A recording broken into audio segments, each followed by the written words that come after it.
Nasa pool sa video ang isang babae sa Mandawi City na nanggogoyo ng mga tindahan. At ang modus niya, magkukunwaring kulang ang binabalik sa kanyang pera para makakubra ng mas malaking halaga. Nasa frontline ng balita si Jan Aroa ng News 5 Visayas. Abala mga tindera na ito sa palengke ng Barangay Sentro, Mandawi City. Maya-maya isang babae ang pumunta para bumili ng mantika. Nag-abot siya sa tindera ng 1,000 pesos.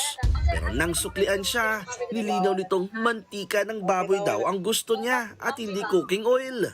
Kaya ibinalik na lang ng babae ang sukli at mantika sa tindera. Binalik naman ng tindera ang 1,000 pesos na pera niya.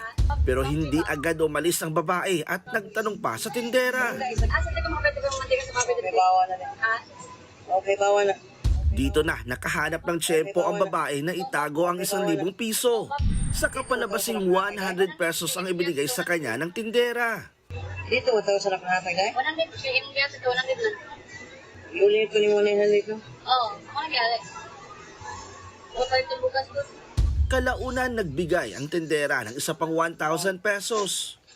Nalaman lang ang totoo nang i-review ang CCTV. Nalito ako at paulit-ulit akong naghahalongkat dito. Sinabi pa niya, nagmamadali na ako dahil bibili pa ako ng bigas. Parang nawala tuloy sa isip ko kaya inabot ko na lang sa kanya yung 1,000. Bukod sa Mandawi City, nang biktima rin ng suspect sa Lapu-Lapu City. Parehong damit pa ang suot nito. Pareho ang modus niya. Idinulog ng News 5 sa otoridad ang insidente. Hinimok nila ang mga nabiktima na magsumbong. Nagbabala rin sila sa ganito mga uri ng scam. Patuloy pang tinutugis ang suspect. Nagbabalita mula sa frontline, Jan Aroa, News 5, Visayas! Mga kapatid, Julius Babaw po.